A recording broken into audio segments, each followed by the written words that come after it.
Hey guys, welcome back for Friday class. Sorry I couldn't be there yet again. I feel kind of bad about that. I feel really bad about that.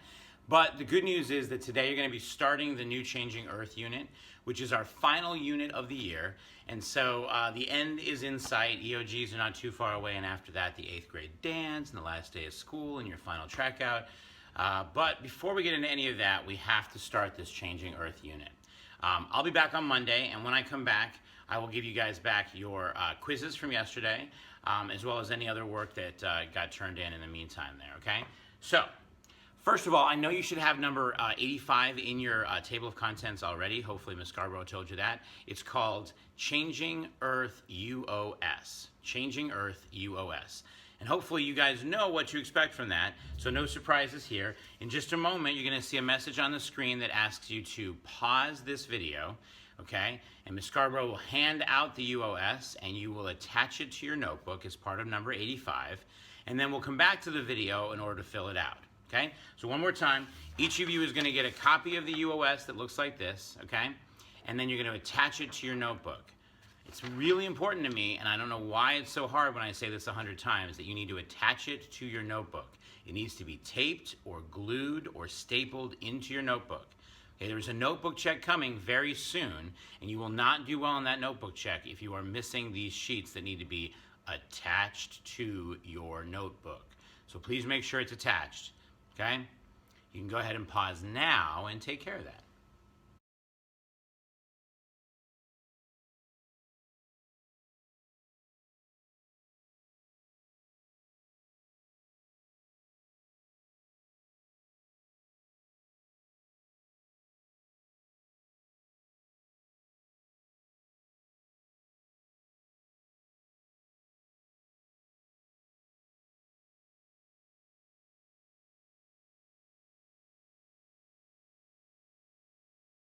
All right, so you got your UOS in your notebook. Now it's time to fill it out.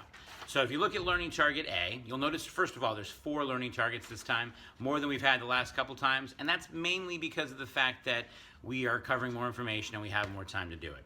So Learning Target A says, I can explain the types of evidence that show the history of the Earth. Okay, we're going to be talking a lot about the history of the Earth, how the continents have moved, how the climate has changed, and you have to be able to understand what is the evidence we have that tells us about that history. Okay? If you feel really good about talking about that kind of evidence, then give yourself a 5 or a 4. If you're not really sure what kind of evidence I'm talking about, give yourself a 2 or 3. And if you're totally clueless, give yourself a 1. So go ahead and give yourself a score for Learning Target A. Do that now.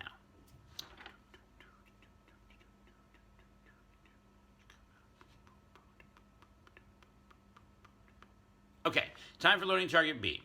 Learning Target B says, I can explain how plate tectonic theory explains the movement of the crust. Now, I don't want you to get thrown off by that word theory. I want you to remember that in science, it means something different than it means in the outside world.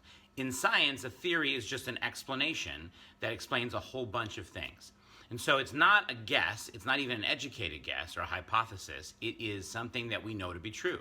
We have collected tons of evidence for the last 50 years that show us that the surface of the Earth is made of crust that is broken up into plates that move around. That's what plate tectonic theory is. So based on what you already know, how much of plate tectonics can you explain, including things like earthquakes and volcanoes and why they happen? Go ahead and give yourself a rating. Remember, a 5 means you totally understand that. A 4 means you pretty much get it. A 3 means, yeah, you can kind of explain it. And then a 1 or a 2 means you're not really sure you get it. So, Learning Target B, give yourself a rating now.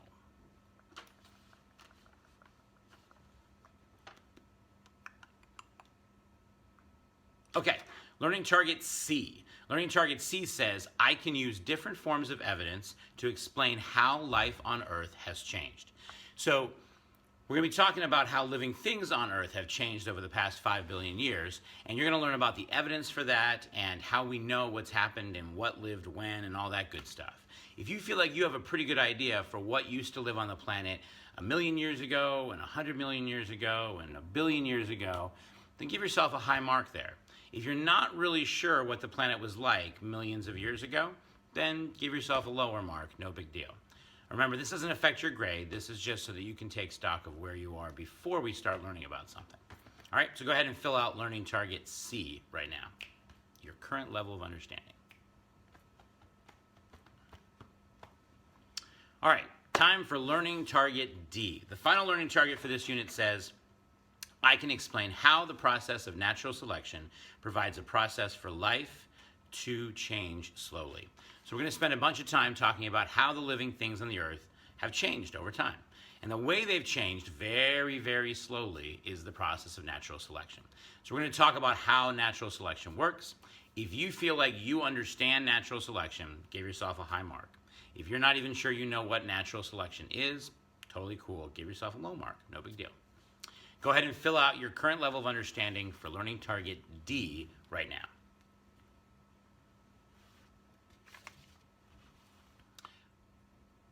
Okay, so you guys have completed your UOS. It's time to move to the next page in your notebook. So go ahead and flip to the next page in your notebook. And we're going to make a happy little Venn diagram, okay? 2 little circles that overlap in the middle, okay? A Venn diagram. In the left circle, okay? Sorry, left circle? I don't know. One of the circles, you're going to write the word change. Change. C-H-A-N-G-E. In the other circle, you're going to write the word evolution. Evolution, okay? Now, I want you to take about 5 minutes to fill in what change and evolution have in common and what they have that are different, okay? Change and evolution, common, different, okay? Go ahead and pause the video now.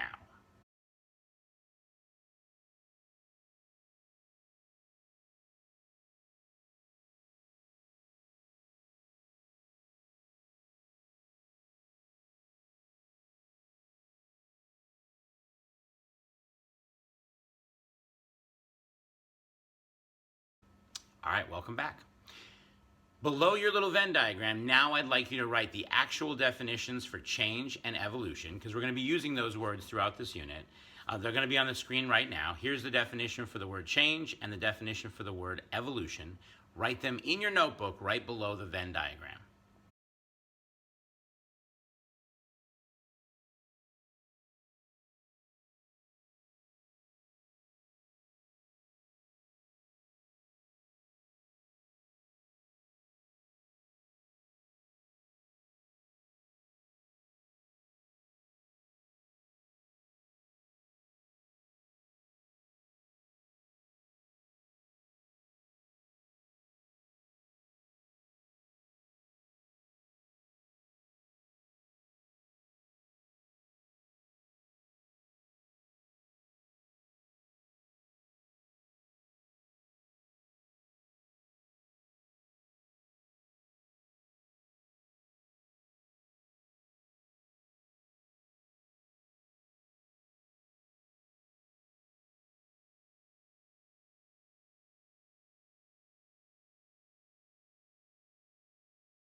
All right, it's time to talk about something a little bit different. This unit about how the Earth has changed is different from other units you learn about in middle school science. And that's because for some people, the information that we talk about in this unit doesn't match up with what their family believes to be true. And so I want to talk to you about how to handle that situation if it applies to you, or even if it doesn't apply to you, why there even is a controversy. So a big part of what we're going to be talking about in this unit is how life on Earth has changed, how we arrived at all the animals and plants and bacteria and fungi that we have today, and what did we used to have a while ago, and how did that change happen? And there are lots of explanations for that change. we are going to learn about the scientific explanation, the only scientific explanation that has held up to experimentation and observation, and that's the process of natural selection. So you're going to learn about natural selection in class. Some of you may not believe it, and that's okay, although I want you to understand 3 really important reasons why you have to learn about it, okay? The first reason why you have to learn about it is that it's going to be on the EOG. Okay, and you have to understand evolution to do well in your middle school and high school science classes, especially 8th grade science and biology. The second reason why it's so important that you understand natural selection is because it is a cornerstone of all of modern biology. Everything that we know about how diseases develop resistance and how things change in unique environments, all of it's based on natural selection. And so in order to understand anything else in life science, you have to get evolution. You have to get natural selection. And so if you think you might want to have a career in medicine or in science, this is something really important for you to understand. And the third reason that I would say it is so important for you to understand natural selection is that if you've decided that you don't want to believe in it, you really need to know the thing you don't believe in. And even more than that, I would say, I want you to understand it before you make the decision about whether you believe it or not. A lot of people decide that certain things are true even though they don't really know anything about them, and they make decisions about whether to believe them or whether they like them before they even know what they are.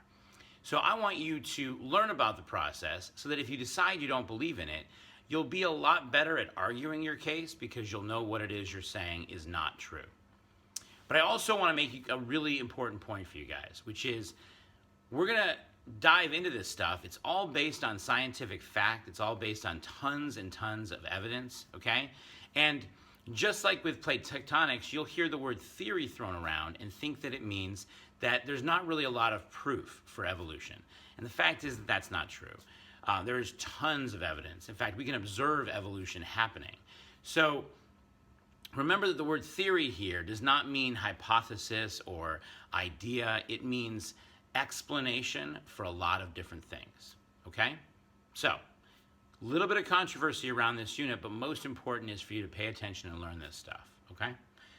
All right, so let's move on to the last thing that we're going to do today, and you may end up with a little bit of free time without devices, depending on how quickly this moves. So, to begin a unit, we always do some sort of pre-assessment so that you and I both know how much you already know about a topic. Today's pre-assessment is not going to be on the iPads because I'm not there. But just like the iPad assessments, it's not going to affect your grade, and it's not going to show up in my gradebook. Only you and I will know what you score. And so it's really important that you not copy off of anybody else, because I don't want to know what they know. I want to know what you know so that I can plan the lessons accordingly. It's also cool because you can see how much you've learned from the pre-test to the post-test. And that's a really powerful thing, right? To be able to say a month from now, wow, look at everything I've learned. So today's pre-assessment is going to be done on a piece of paper. Each of you is going to get one of these that has your name on it. It's got your student ID already bubbled in, and it's got 10 little bubble sheet spots here. Keep in mind, there's only 8 questions, so you're only going to bubble in the first 8. The last 2 need to stay blank.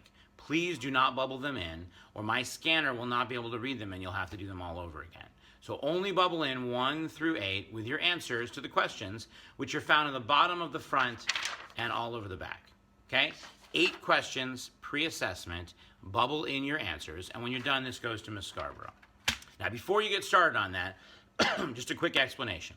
When you are done with this pre-assessment and you've given it to Ms. Scarborough, you now have some time to read, work on homework for another class, or take a nap. But what you may not do is use your device or have conversations with other people. You have to stay in your seat.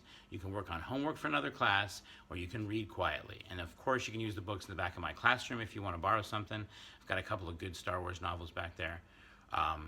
Whatever time you have left in class can be used for that purpose. Okay? All right. I will see you guys on Monday. Enjoy the rest of your day, and make sure to thank Ms. Scarborough for being an awesome sub.